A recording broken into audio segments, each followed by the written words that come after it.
اس نے نعرہ لگایا، اور کیا نعرہ لگایا؟ اس نے کہا ختم نبوت زندہ باد۔ فوجی جج تھا، اس نے دیکھا نوجوان کی جرأت کو دیکھا، اس نے کہا بھائی اس نوجوان کو 1 سال قید کی سزا سناتے ہیں، اس کو بند کر دو۔ سزا سنائی جائے تو تکلیف تو ہوتی ہے، رنگ اڑ جاتے ہیں، لیکن اس نوجوان نے 1 سال کی قید کی سزا سنی نا، اس نے پھر نعرہ بلند کیا اور کہا ختم نبوت زندہ باد۔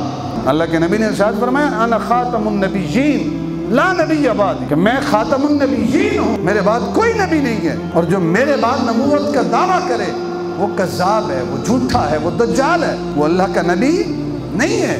یہ جو سر ظفر اللہ خان ہے، جو پہلا وزیر خارجہ پاکستان کا بنتا ہے، یہ وہ شخص ہے جو انگریز نواز تھا، انگریزوں نے اسے بڑے بڑے عہدوں پر رکھا، جو ہی پاکستان آزاد ہوا اس کو وزیر خارجہ بنا دیا۔ جب یہ وزیر خارجہ بنا تو اس نے پہلا کام کیا کہ جو وزارت خارجہ کے متعلق خاص پوسٹیں تھیں اس کے اندر مرزائیوں کو بھرتی کیا۔ جو پاکستان کی فوج ہے اس کے اندر خاص عہدوں پر جو مرزائی تھے، قادیانی تھے، ان کو بھرتی کیا۔ تو ایک تحریک ختم نبوت کا آغاز ہوا۔ اگر پیسے لے کے یا رشتے لے کے یا کینیڈا کا ویزا لے کے کسی کو نبی تسلیم کیا ہو تو پھر احباب وقار وہ نبی پیارا نہیں ہوتا، پھر جان پیاری ہوتی ہے۔ کہا کہ مرزا غلام احمد قادیانی لعنتی ہے، اسے جان پیاری تھی، اس نے کہا مرزا غلام احمد قادیانی لعنتی ہے۔ اما بعد فاعوذ باللہ من الشیطان الرجیم، بسم اللہ الرحمن الرحیم، ما كان محمد ابا احد من رجالکم ولکن رسول اللہ وخاتم النبیین وَكَانَ اللَّهُ بِكُلِّ شَيْءٍ عَلِيمًا۔ صدق اللہ العظیم۔ قال رسول اللہ صلی اللہ علیہ وسلم ان الرسالة والنبوة قد انقطعت فلا رسول بعدی ولا نبی، او کما قال النبی صلی اللہ علیہ وسلم۔ قال اللہ تبارک و تعالی فی القرآن المجید والفرقان الحمید فی شان حبیبہ محبرا وآمرا ان اللہ وملائکتہ یصلون علی النبی یا ایہا الذین آمنوا صلوا علیہ وسلموا تسلیما۔ الصلاۃ والسلام علیک یا سیدی یا رسول اللہ وعلی آلک واصحابک یا حبیب اللہ۔ الصلاۃ والسلام علیک یا سیدی یا رسول اللہ وعلی آلک واصحابک یا امام الانبیاء والمرسلین۔ اللہم صلی وسلم علی رسولک الکریم وآلہ الطاہرین، رب اغفر وارحم وانت خیر الراحمین۔ سن 7 ستمبر 1974 یہ دن پاکستان کی تاریخ میں بڑی اہمیت کا حامل ہے۔ یہ وہ خاص دن ہے کہ جس دن پاکستان کے آئین میں، پاکستان کے قانون میں حضور نبی اکرم صلی اللہ علیہ وسلم کی نبوت سے بڑھ کر کسی اور کو نبی ماننے والے جو مرزائی ہیں ان کو غیر مسلم اور اقلیت قرار دیا گیا۔ اس حوالے سے 7 ستمبر پاکستان کی تاریخ میں بڑی اہمیت کا حامل ہے۔ میں تھوڑا سا پس منظر بیان کروں گا اور پھر اس تحریک کے لیے جو اہل پاکستان نے، اہل اسلام نے قربانیاں پیش کی ہیں، تھوڑی سی میں ان کی جھلک آپ احباب کے سامنے رکھوں گا، جس سے آپ کو اندازہ ہوگا کہ اس کے لیے کتنی قربانیاں دی گئی ہیں۔ جب پاکستان آزاد ہوا تو جو پہلا وزیر خارجہ تھا پاکستان کا، اس کا نام تھا سر ظفر اللہ خان چودھری، اور یہ شخص جو تھا اگر آپ گوگل کریں اور اس کی تاریخ کو پڑھیں کہ اس کے کارنامے کیا ہیں، 1857 سے لے کر 1947 تک یہ 90 سال کا جو دورانیہ ہے، اس پر بر صغیر پاک و ہند میں، پاکستان، ہندوستان، اس پر انگریز قابض تھے، انگریزوں کی حکومت تھی۔ تو انگریزوں کے خلاف علماء اسلام نے جہاد کا فتویٰ جاری کیا کہ انگریزوں کے خلاف جہاد فرض۔ کراچی سے لے کر خیبر تک آپ کا جو جی ٹی روڈ ہے، اس کے اوپر سر عام درختوں کے اوپر پھانسی گھاٹ بنائے گئے اور علماء کو پھانسیاں دی گئی۔ جو تحریک آزادی میں علماء نے کردار پیش کیا ہے، آپ ذرا پاکستان کی تاریخ اٹھا کر دیکھیں۔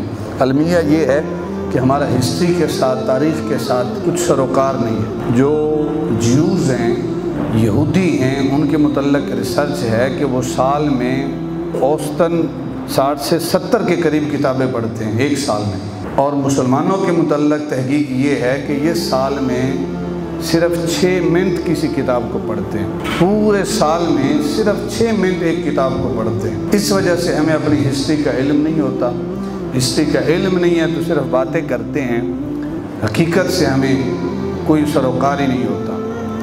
تو اس دور میں 1857 سے لے کر 1947 تک انگریزوں کی نظر میں اگر کوئی برا تھا تو وہ علماء تھے، وہ مسلمان تھے جنہوں نے انگریزوں کے خلاف فتویٰ دیا اور انگریزوں کے خلاف ڈٹ کر کھڑے ہوئے۔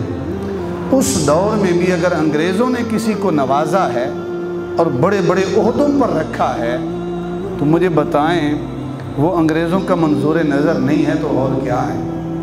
یہ جو سر ظفر اللہ خان ہے، جو پہلا وزیر خارجہ پاکستان کا بنتا ہے، یہ وہ شخص ہے جو انگریز نواز تھا۔ انگریزوں نے اسے بڑے بڑے عہدوں پر رکھا، جو ہی پاکستان آزاد ہوا اس کو وزیر خارجہ بنا دیا۔ جب یہ وزیر خارجہ بنا تو اس نے پہلا کام کیا کہ جو وزارت خارجہ کے متعلق خاص پوسٹیں تھیں اس کے اندر مرزائیوں کو بھرتی کیا۔ جو پاکستان کی فوج ہے اس کے اندر خاص عہدوں پر جو مرزائی تھے، قادیانی تھے، ان کو بھرتی کیا۔ تو ایک تحریک ختم نبوت کا آغاز ہوا، جس کا آغاز سن 1953 میں 1953 میں اس کا آغاز ہوا اور اس کو طاقت کے ذریعے دبا دیا گیا۔ تحریک نبوت کی آواز جو اس کو بند کر دیا گیا۔ پھر اس کے بعد دوسری تحریک کا آغاز ہوا، اس کا سبب خود قادیانی بنتے ہیں۔ وہ کس طرح؟ 1974 کی 22 تاریخ ہے اور مہینہ ہے مئی کا۔ نشتر میڈیکل کالج ملتان کے طلباء ہیں 100 کے قریب، وہ شمالی علاقہ جات میں سیر و سیاحت کے لیے جاتے ہیں، سیر و تفریح کے لیے جاتے ہیں۔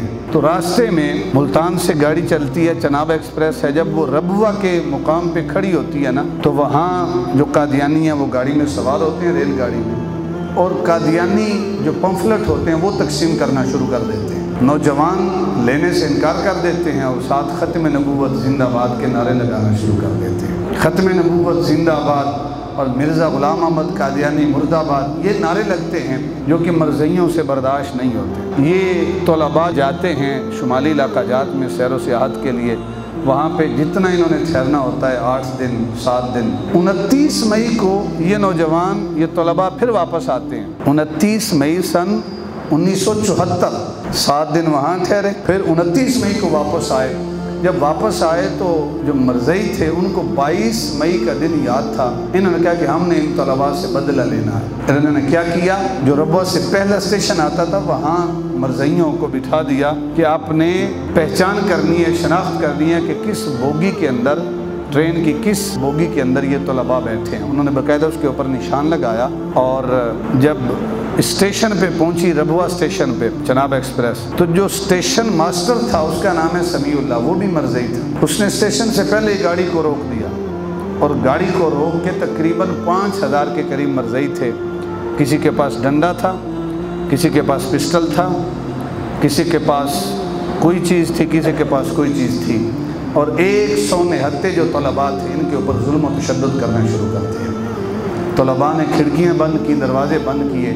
انہوں نے کیا کیا؟ طلباء کو ریل گاڑی سے باہر نکال کے گھسیٹ کے ان کو مارا، زد و کوب کیا اور تشدد کی انتہا کر دی۔ اور تاخیر کے ساتھ یہ ٹرین چلتی ہے، اور فیصل آباد لہر پور میں جب یہ ٹرین پہنچتی ہے تو وہاں علماء کا، ڈاکٹر حضرات کا اور طلباء کے جمع غفیر ہوتا ہے۔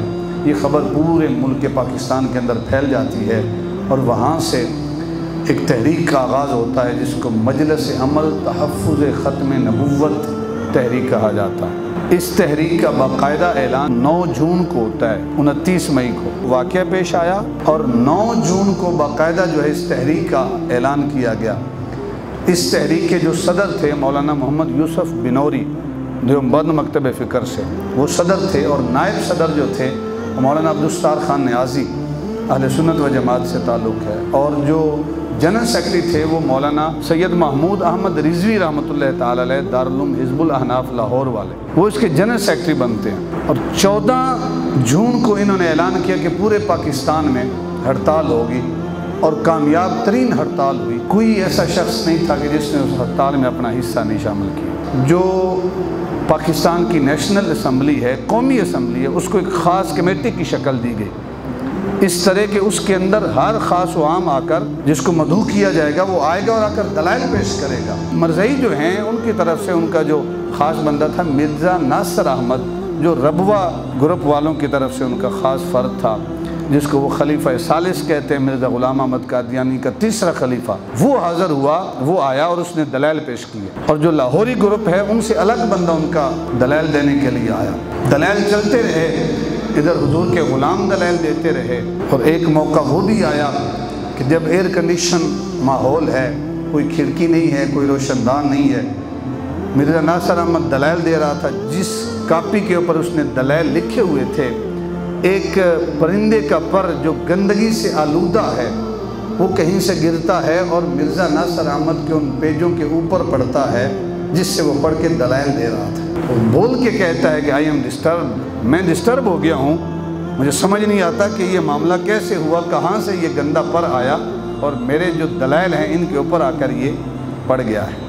بالآخر احباب جی وقار سن 1974 7 ستمبر وزیر اعظم ذوالفقار علی بھٹو نے اور قومی اسمبلی کے جتنے بھی ممبران تھے، آخری سوال ہوا مرزا ناصر احمد سے کہ تمہاری اگر ایک سٹیٹ بنے اور اس سٹیٹ میں جو تم قادیانی ہو، مرزئی ہو، احمدی ہو، تمہاری حکومت ہو، یہ بتائیں جو کلمہ گو مسلمان ہیں ان کو تم کس حیثیت سے دیکھو گے اپنی سٹیٹ میں؟ تو مرزا ناصر احمد نے بغیر کسی سوچے سمجھے یہی جواب دیا کہ اگر ہماری سٹیٹ ہوگی، ہماری سلطنت ہوگی، اس میں مسلمان ہوں گے تو ہم ان کو اپنا بھائی نہیں کہیں گے بلکہ ہم ان کو اقلیت میں شمار کریں گے۔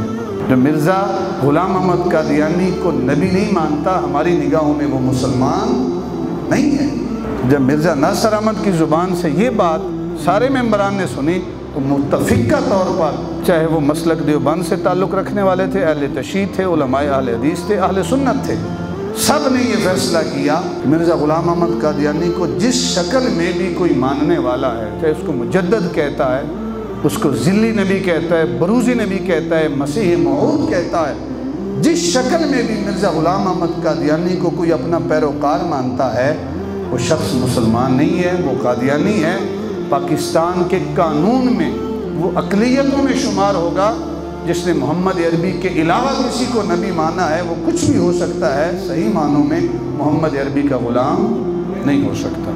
انہیں غیر مسلم اقلیت ڈکلیئر کر دیا گیا۔ یہ وہ عقیدہ ہے، اتنی اہمیتوں کا حامل ہے، اس کے لیے اتنی قربانیاں ہیں کہ آج ہمیں اس عقیدے کی اہمیت کا اندازہ نہیں ہے۔ آج کے حکمران جو ہیں ان کو احساس نہیں ہے کہ یہ کتنا حساس مسئلہ ہے، اور آئے روز اس مسئلے کے ساتھ چھیڑخانی کرتے رہتے ہیں۔ جب سن 1953 کے اندر تحریک ختم نبوت کا آغاز ہوا تو ہزاروں کے قریب مسلمانوں کو شہید کیا گیا۔ اس بات کی سمجھ نہیں آتی کہ وہ ملک جو لا الہ الا اللہ کی بنیاد پہ بنا ہے، جو مسلمانوں کا ملک ہے، اس ملک میں جو حضور کی ختم نبوت کا انکار کرنے والا ہے اور جو اس حق میں اٹھنے والے ہیں ان کے اوپر گولیاں چلائی جا رہی ہیں۔ میں پڑھ رہا تھا کہ ایک نوجوان کتابیں ہاتھ میں اٹھائے کالج کو جا رہا تھا، لاہور کے اندر گولیوں کی تڑ تڑ کی آوازیں آ رہی تھیں۔ اس نے پوچھا بھئی خیر ہے، یہاں کیا ہو رہا ہے؟ تو ساتھیوں نے جواب دیا کہ یہاں حضور کے عاشق ختم نبوت پہ اپنی جانیں قربان کر رہے ہیں۔ اس نے کتابیں وہیں پہ رکھی تو کسی نے پوچھا کدھر جا رہے ہو؟ کہا آج تک جو کچھ پڑھا ہے ان باتوں پر عمل کرنے کے لیے جا رہا ہوں۔ اور وہ میدان عمل میں کودہ، سیدھی گولی آئی اور اس کی ران میں لگی۔ جب ران میں لگی پولیس والے نے اٹھایا، جب پولیس والے نے اٹھایا تو اس نے گرجدار آواز میں کہا، اس نے کہا ظالموں ران پہ گولی کیوں مارتے ہو؟ اگر مارنی ہے تو اس دھڑکتے ہوئے سینے پہ، دھڑکتے ہوئے دل پہ گولی مارو، اس لیے کہ عشق مصطفیٰ کی سوغات میرے سینے کے اندر ہے، میرے دل میں ہے، ران پہ کیوں گولی مارتے ہو؟ اتنی قربانیاں نوجوانوں نے دی ہیں۔ جو دلی گیٹ ہے لاہور کے اندر، جس سے آگے جا کر مسجد وزیر خان ہے جو بڑی خاص تاریخی اہمیت کی حامل ہے، وہاں ایک بارات آئی اور اس بارات میں جو دولہا تھا، دولہے کی والدہ بھی ساتھ تھی۔ جب بارات دلی گیٹ کے قریب پہنچی، آگے گولیوں کی آواز ہے۔ اس دولہے کی ماں نے پوچھا کہ آگے کیا ہو رہا ہے؟ اسے بتایا گیا کہ آگے ختم نبوت پہ حضور کے عاشق جوانیاں قربان کر رہے ہیں۔ اس ماں نے جو اپنے بیٹے کی بارات لے کے جا رہی تھی، اس نے باراتیوں سے کہا کہ باراتیوں، بس یہاں سے آگے بارات نہیں جائے گی، میں تم سے معذرت کرتی ہوں، تم یہاں سے واپس چلے جاؤ۔ تو اپنے بیٹے سے کہا، بیٹا ایک آج کی بارات ہے، میں نہیں چاہتی کہ میں یہ بارات تیری لے کے دلہن کے گھر جاؤں۔ بیٹا آج کے دن کے لیے میں نے تجھے دودھ پلایا ہے، بیٹا جا حضور کی ختم نبوت پہ اپنی جان قربان کر، اور یاد رکھنا ایک بھی گولی اپنی پشت پہ نہ کھانا، جتنی کھانی ہے ساری سینے پہ گولیاں کھا کے آنا ہے تو تیری بارات بروز قیامت میں لے کے جاؤں گی، اور اللہ کے محبوب نبی کو تیری بارات کے اندر مدعو کروں گی۔ اتنی قربانیاں ہیں کہ وہ جو دولہا ہے، اس کے سر پہ سہرا سجا ہے، اس نے نہیں کہا امی جان یہ تو خاص دن ہوتا ہے شادی کا، اس دن آپ مجھے جام شہادت نوش کرنے کا کہہ رہی ہیں۔ اس نوجوان نے ایک لمحے کے لیے نہیں سوچا، اس نے کہا امی جان اگر اس طرز پہ آپ اپنا دودھ معاف کرتی ہیں تو میں حضور کی ختم نبوت کے لیے اپنی جان قربان کرنے کے لیے تیار ہوں۔ اس نے صحرا اتارا اور میدان عمل میں کود پڑا، اور ایک گولی بھی پشت پہ نہیں کھائی، جتنی گولیاں بھی کھائی ہیں حضور کی ختم نبوت کی خاطر ساری سینے پہ کھائی ہیں، اور جام شہادت نوش کیا۔ اتنی قربانیاں ہیں اس عقیدے کے لیے، عقیدہ ختم نبوت کے لیے۔ آج ہم گنوانا شروع کر دیں تو وہ مثالیں ختم ہونے والی نہیں ہیں۔ ایک نوجوان آیا، اس نے دیکھا کہ ایک طرف پولیس ہے اور نوجوانوں کے اوپر ظلم و تشدد جاری ہے، تو اس نوجوان نے پولیس والے سے پوچھا بھائی کیا چل رہا ہے؟ اس نے کہا یہ لوگ ہیں، یہ تحریک کے لیے نکلے ہیں، عقیدہ ختم نبوت کے نعرے لگا رہے ہیں۔ اس نوجوان نے سنا تو اس نے کہا میرا بھی حضور کی ذات کے ساتھ تعلق ہے۔ اس نے نعرہ لگایا، اور کیا نعرہ لگایا؟ اس نے کہا ختم نبوت زندہ باد۔ کیا نعرہ لگایا؟ ختم نبوت زندہ باد۔ اللہ کے نبی نے ارشاد فرمایا انا خاتم النبیین لا نبی بعدی، کہ میں خاتم النبیین ہوں، میرے بعد کوئی نبی نہیں ہے، اور جو میرے بعد نبوت کا دعویٰ کرے وہ کذاب ہے، وہ جھوٹا ہے، وہ دجال ہے، وہ اللہ کا نبی نہیں ہے۔ جب اللہ کے نبی نے ارشاد فرما دیا پھر کچھ بھی ہو سکتا ہے، اللہ کے نبی کا فرمان غلط ہو سکتا نہیں ہے۔ جو نبوت کا دعویٰ کرے گا وہ خود جھوٹا ہوگا، اور اللہ کے نبی کا فرمان ہے کہ میرے بعد 30 کذاب آئیں گے جو نبوت کا دعویٰ کریں گے لیکن وہ جھوٹے ہیں۔ انا خاتم النبیین، میں خاتم النبیین ہوں۔ اس نوجوان نے کیا کیا؟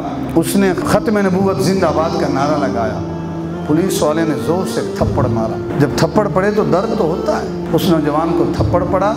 اس نوجوان نے اور بلند آواز سے نعرہ لگایا اور کہا ختم نبوت زندہ باد۔ اس پولیس والے نے وہ بندوق کا بٹ مارا زور سے، نوجوان کو اور درد اٹھا، لیکن اس نوجوان نے اور بلند آواز سے کہا ختم نبوت زندہ باد، ختم نبوت زندہ باد۔ اس پولیس والے نے کیا کیا؟ نوجوان کو اٹھایا اور پولیس کی جو گاڑی تھی اس کے اندر بٹھایا۔ جب گاڑی کے اندر بٹھایا اس نوجوان نے پھر نعرہ بلند کیا اور کہا ختم نبوت، بولے نا سارے، ختم نبوت زندہ باد۔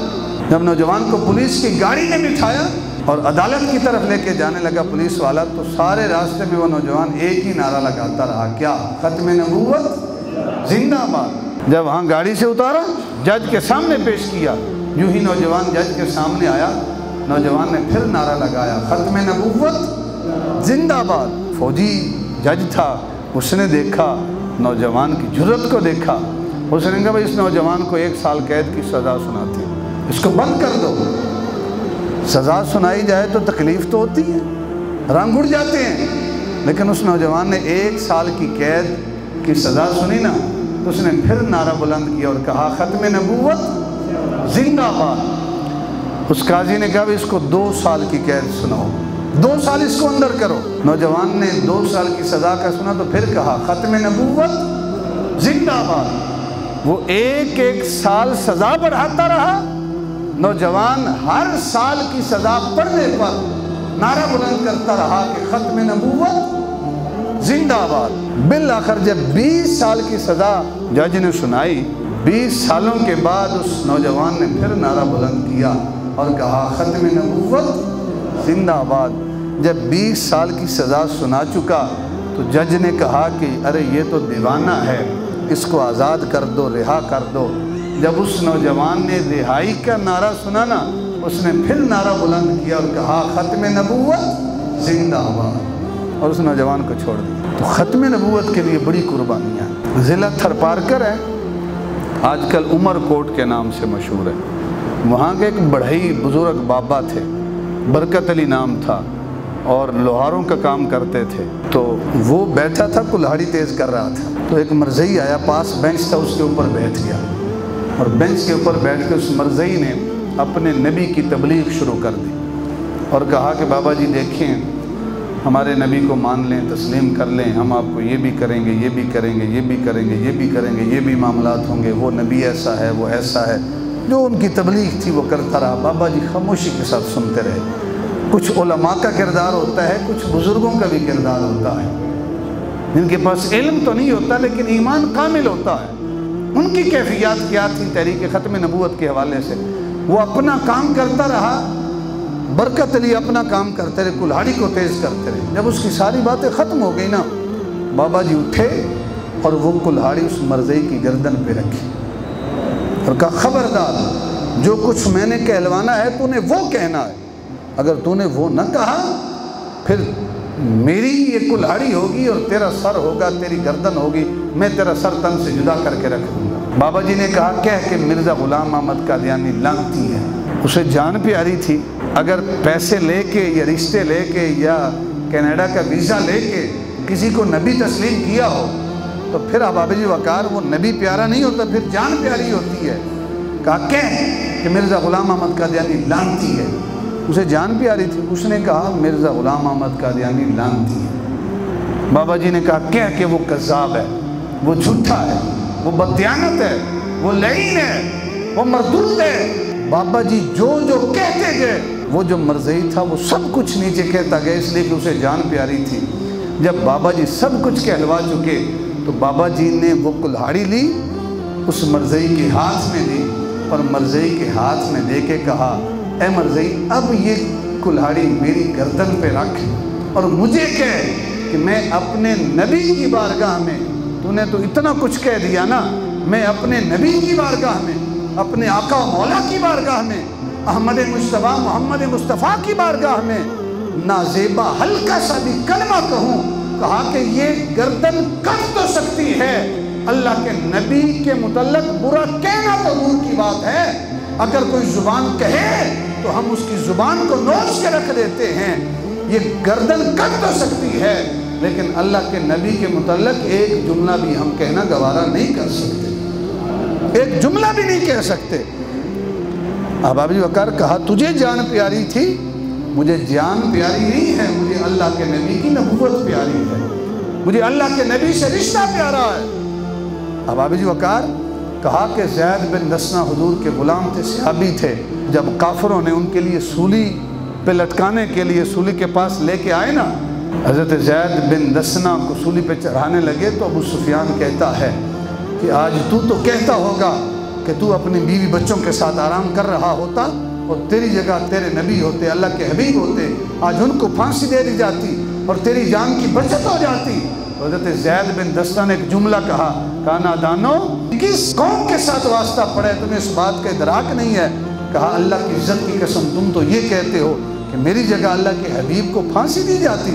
کہا اللہ کی عزت کی قسم میری غیرت، میری جرت، میرا ایمان یہ بھی گوارا نہیں کرتا کہ میں یہاں گھر میں آرام سے بیٹھوں اور اللہ کے حبیب کی بارگاہ میں اللہ کے حبیب کے پاؤں میں ہلکا سا کانٹا بھی چبھ جائے۔ ہم سے تو کانٹا برداشت نہیں ہوتا اور تم کہتے ہو کہ ہماری جگہ اللہ کے حبیب کو پھانسی دی جاتی۔ کہا یہ تو ایک جان ہے، ہزاروں جانیں ہوں اللہ کے محبوب کے قدموں پہ قربان کر سکتے ہیں، لیکن اللہ کے حبیب کو ہلکا سا کانٹا بھی چبھے یہ ہم سے برداشت نہیں ہوتا۔ حضور کے صحابی حضرت حبیب بن زید رضی اللہ تعالیٰ عنہ، یہ وہ صحابی ہیں کہ روایات میں آتا ہے کہ یہ چھابڑی فروش تھے، کھجوریں بیچتے تھے۔ مسیلمہ کذاب کا خط آیا نا، اس نے کہا کہ آپ مجھے بھی اللہ کا نبی تسلیم کر لیں، جب تک آپ حیات ہیں آپ نبی رہیں، جب آپ وفات پا جائیں تو مجھے نبی تسلیم کر لیں، آپ کے صحابہ بھی۔ تو اللہ کے نبی نے فرمایا کون میرا خط لے کے جائے گا مسیلمہ کذاب کے پاس؟ سب کو پتہ تھا لے کے جائیں گے وہاں ہماری موت ہے۔ تو حضرت حبیب بن زید رضی اللہ تعالیٰ عنہ حضور کے صحابی ہیں، فوراً کھڑے ہوتے ہیں، جسم بھی کمزور ہے، کہتے ہیں یا رسول اللہ کسی اور کو یہ فریضہ سر انجام دینے کے لیے منتخب نہ کریں، یا رسول اللہ یہ فریضہ ادا کرنے کے لیے میں تیار ہوں۔ سرکار نے فرمایا کہ اے حبیب بن زید تیری تو جان بڑی کمزور سی ہے، وہاں تو بڑی مشکلوں کا سامنا کرنا پڑے گا۔ حضرت حبیب بن زید کہتے ہیں یا رسول اللہ صلی اللہ علیہ وسلم میرے 12 بیٹے ہیں، کچھ وہ ہیں جو دودھ پی رہے ہیں، کچھ وہ ہیں جو ابھی چلنے پھرنے کی عمر کو پہنچے، کچھ وہ ہیں جو جوان ہیں، یا رسول اللہ مجھے بیٹوں کی فکر نہیں ہے، اپنی جان کی فکر نہیں ہے، آپ کا حکم ہے، آپ کے حکم کے لیے سب کچھ قربان کرنے کے لیے تیار ہوں۔ حضرت حبیب بن زید کو سرکار نے خط لکھ کے دیا اور کہا جاؤ جا کر مسلمہ کذاب کے پاس لے جاؤ۔ اس روایت کو لکھنے والے علامہ ابن عبد البر متوفی 463 ہجری الاستیعاب فی معرفت الاصحاب کتاب کا نام ہے، اس کے اندر نقل کرتے ہیں۔ اب ابی وقار حضرت حبیب بن زید جب مسلمہ کذاب کے پاس پہنچے نا تو مسلمہ کذاب نے ایک سوال پوچھا اور کیا کہا، فرمایا کہ اتشہد ان محمد رسول اللہ، کیا تو اس بات کی گواہی دیتا ہے کہ محمد اللہ کے رسول ہے؟ تو حبیب بن زید جواب دیتے ہیں ہاں میں گواہی دیتا ہوں، نعم میں گواہی دیتا ہوں کہ اللہ کے حبیب اللہ کے سچے رسول ہیں۔ تو اس نے دوسرا سوال کیا، اس نے کہا کہ اے حبیب بن زید کیا تو اس بات کی گواہی دیتا ہے کہ اتشہد انی رسول اللہ، کہ میں بھی اللہ کا رسول ہوں؟ تو حبیب بن زید نے ایک ہی جواب دیا، کہا کہ لا اسمعو، اللہ کے رسول کے بعد کو یہ کہے کہ میں بھی اللہ کا رسول ہوں، یہ کان سننے کے لیے میرے کان بہرے ہیں، میں ایسی بات سننے کے لیے تیار ہی نہیں ہوں۔ اس نے کہا بھئی دیکھ لے پیچھے میرے اتنے پیروکار کھڑے ہیں، ذرا نگاہ اٹھا کر دیکھ تو صحیح، کیا خیال ہے تیرا؟ اس نے کہا تو خیال کی بات کرتا ہے، جب اللہ کے نبی نے کہہ دیا کہ میں رسول ہوں، میرے بعد کوئی رسول نہیں ہے، اور تو خیال کی بات کرتا ہے، تو ان لوگوں کی بات کرتا ہے جو تیرے اصحاب و انصار ہیں۔ کہا کہ میرے 12 بیٹے ہیں، جب اللہ کے نبی نے حکم دیا میں نے ایک بیٹے کی طرف بھی لپک کر دیکھا نہیں ہے، یہ تیرے بندے کیا ہیں؟ اس نے کہا میں ظلم و تشدد کروں گا۔ کہا جتنا کر سکتا ہے کر لے۔ اس نے کیا کیا، ظالم نے اپنے ساتھی سے کہا بھئی اس کا ایک جو بازو ہے اس کو قلم کر دیا جائے۔ ایک ساتھی تلوار لے کر اٹھا، پوچھا گیا حبیب بن زید سے کیا تو اللہ کے رسول کو، محمد مصطفیٰ کو اللہ کا نبی مانتا ہے، اللہ کا رسول مانتا ہے؟ کہا ہاں میں اللہ کا رسول مانتا ہوں۔ کہا مسلمہ کذاب کو بھی مانتا ہے؟ کہا مسلمہ کذاب کو کذاب مانتا ہوں، وہ جھوٹا ہے، وہ دجال ہے، وہ فریبی ہے، وہ اللہ کا نبی نہیں ہو سکتا۔ اس شخص نے تلوار کا وار کیا اور حبیب بن زید کا ایک بازو کاٹ دیا۔ درد تو ہوتا ہے نا، ایک بچھو اگر یہاں کسی کو نظر آ جائے تو بھگدڑ مچ جائے، ایک چھپکلی کسی کے پاؤں کے اوپر پڑ جائے تو وویلا مچ جاتا ہے۔ قربان جائیں حضور کے صحابہ کی قربانیوں پر، ثابت قدمی پر ایک بازو کٹا ہے، بازو انگلی نہیں، پورا بازو کٹا ہے۔ مسلمہ کذاب پھر پوچھتا ہے اتشہد ان محمد رسول اللہ، کیا تو اس بات کی گواہی دیتا ہے محمد اللہ کے رسول ہیں؟ کہا میں ببانگے دوہل گواہی دیتا ہوں کہ محمد اللہ کے سچے رسول ہیں۔ کہا اتشہد انی رسول اللہ، کیا اس بات کی بھی گواہی دیتا ہے کہ میں مسلمہ اللہ کا رسول ہوں؟ کہا تو اللہ کا رسول نہیں، تو کذاب ہے، تو جھوٹا ہے۔ اس نے پھر اشارہ کیا، دوسرا بازو بھی کاٹ دیا گیا، اور پھر اس نے پوچھا اتشہد ان محمد رسول اللہ، کہا اس بات کی گواہی دیتے ہیں محمد اللہ کے رسول ہیں؟ کہا نعم، ہاں محمد ہی تو اللہ کے سچے رسول ہیں اور خاتم النبیین ہیں۔ کہا پھر پوچھا اتشہد انی رسول اللہ، کیا تو اس بات کی بھی گواہی دیتا ہے کہ میں اللہ کا رسول ہوں؟ کہا تو اللہ کا رسول نہیں، تو کذاب ہے، تو جھوٹا ہے۔ اب ابی بکر ایک پاؤں کاٹ دیا گیا، پھر دوسرا پاؤں کاٹ دیا گیا، پھر گردن پہ تلوار رکھی گئی۔ کہا اب گواہی دے۔ حبیب بن زید کہتے ہیں کہ یہ جسم، اس کے ٹکڑے ٹکڑے تو ہو سکتے ہیں، اللہ کے نبی کے بعد کسی جھوٹے کو اللہ کا نبی تسلیم کیا جا سکتا